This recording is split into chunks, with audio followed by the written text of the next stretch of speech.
दोस्तों नमस्कार। दिल्ली के जंतर मंतर पर पहलवानों का धरना चल रहा है। रात के अंधेरे में देश के ये खिलाड़ी धरना दे रहे हैं। रोशनी का कोई इंतजाम नहीं है, लेकिन फिर भी धरने पर बैठे हैं ये खिलाड़ी। विश्व स्तर पर होने वाले खेलों में पूरे देश की निगाहें हमारे खिलाड़ियों पर होती हैं। ये जब पदक जीतते हैं तो देश के बच्चे और बच्चों को लगता है कि वही उस मैदान में खड़ा है और उसी ने ये पदक जीते हैं। बीते ओलंपिक और कॉमनवेल्थ खेलों में हमारे देश के पहलवानों ने ऐसे ही कमाल किए हैं। हर मेडल के साथ हमारा सिर गर्व से ऊंचा हुआ है इन खिलाड़ियों के कारण। लेकिन आज ये मेडल जीतने वाले या फिर भविष्य में मेडल की उम्मीद कहलाने वाले खिलाड़ी आखिर सड़क पर क्यों हैं, ये सवालिया निशान है। और क्यों इन्हें साल में 2 बार धरना देने के लिए सड़क पर उतरना पड़ा, आइए जानते हैं इस पूरे मामले को। देश के लिए दुनिया भर से जीत कर सोना चांदी लाने वाले पहलवानों ने न केवल मेडल लाते हैं बल्कि दुनिया भर में देश का डंका भी बजाते हैं। हमारे मुल्क की आन बान शान तिरंगे को लहरा कर आते हैं। लेकिन जो पहलवान दुनिया भर के पहलवानों को एक पटखनी में चित कर देते हैं, आज दिल्ली के जंतर मंतर पर धरने पर बैठे हैं, हताश और निराश नजर आ रहे हैं। लेकिन दुनिया भर में हिंदुस्तान का नाम ऊंचा करने वाले ये पहलवान धरने पर क्यों बैठे हैं, ये समझने के लिए हमें चलना होगा 3 महीने पीछे। आपको याद होगा 18 जनवरी 2023 को जंतर मंतर पर विनेश फोगाट, बजरंग पुनिया, साक्षी मलिक समेत कई दिग्गज पहलवान इकट्ठा हुए थे, प्रेस कॉन्फ्रेंस की और भारतीय कुश्ती संघ के अध्यक्ष बृजभूषण शरण सिंह और कुश्ती संघ के खिलाफ गंभीर आरोप लगाए थे। सबसे बड़ा आरोप ये था कि यौन शोषण का विनेश ने रोते हुए आरोप लगाया था, महिला पहलवानों का यौन शोषण किया जाता है।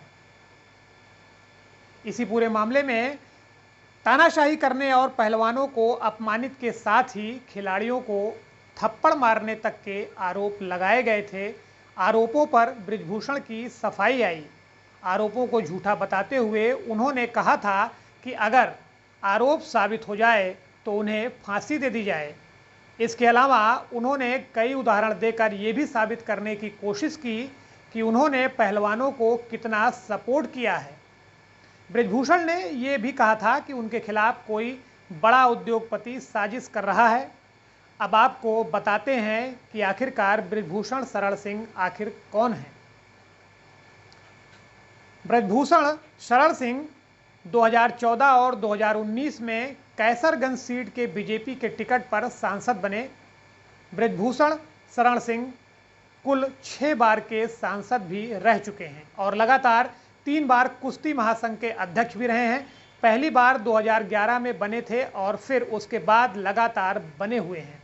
अब बृजभूषण शरण सिंह से वापस चलते हैं और पहलवानों की धरने की ओर चलते हैं। लेकिन देश की राजधानी में कुश्ती की सबसे बड़ी हस्तियां धरने पर इस वक्त बैठी हुई हैं। हंगामा मच गया है। बृजभूषण शरण सिंह कुश्ती संघ का अध्यक्ष होने के साथ साथ बीजेपी के सांसद भी हैं, तो मामला राजनीतिक भी हो गया है। विपक्षी दलों ने मोदी सरकार पर हमला बोल दिया, जिसके बाद खेल मंत्री अनुराग ठाकुर ने धरने पर बैठे पहलवानों के साथ मुलाकात भी की थी। आपको याद होगा मंत्रालय ने आरोपों के जांच के लिए एक निरीक्षण समिति के गठन का ऐलान भी किया है। वहीं इसी पूरे मामले में आरोपों की जांच के लिए भारतीय ओलंपिक संघ की अध्यक्ष पीटी ऊषा ने एक कमेटी बनाई।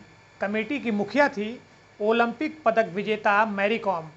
मैरी के अलावा पहलवान योगेश्वर दत्त, शटलर तृप्ति मुरगुंडे, एसएआई सदस्य राधिका श्रीमन, लक्ष्य ओलंपिक पोडियम योजना के पूर्व सीईओ राजेश राजगोपालन और कॉमनवेल्थ स्वर्ण पदक विजेता बबीता इस निगरानी समिति के सदस्य थे। जांच कमेटी की जांच खत्म हुई। अप्रैल में रिपोर्ट भी मंत्रालय को सौंप दी गई, जिसके बाद फिर से धरना क्यों हुआ। दरअसल पहलवानों ने आरोप लगाया कि जांच कमेटी की रिपोर्ट मंत्रालय को सौंप दी गई और हमें इसके बारे में बताया नहीं गया।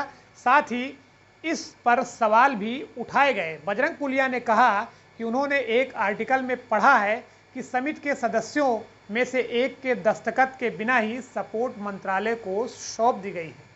रिपोर्ट मंत्रालय को सौंप दी गई। पहलवानों का कहना है कि यौन शोषण की 7 शिकायतें दिल्ली पुलिस को दी गई हैं।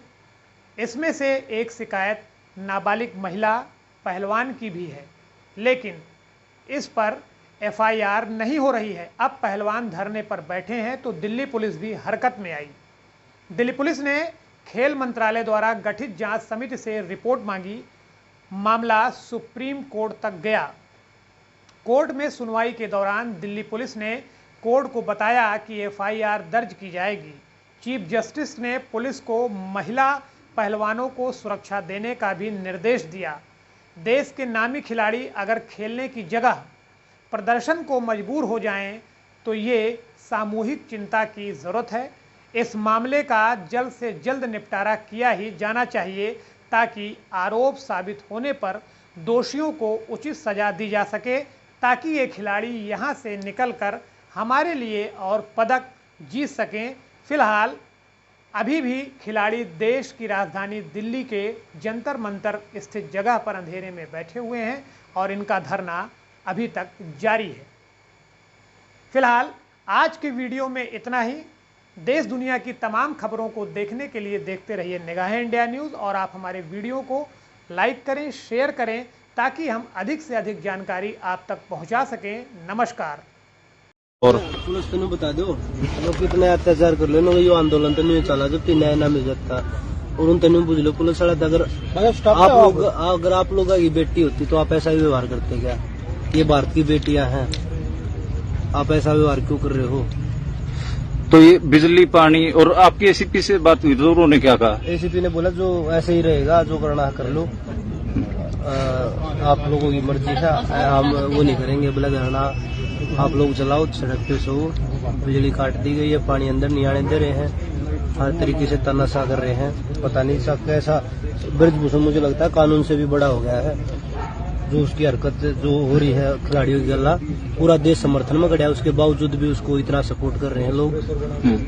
आप देख सकते हैं कि पहलवानों के पंखे बंद हैं, लाइट बंद है और जो फोन की टॉर्च है उसमें रोटियां खा रहे हैं पहलवान।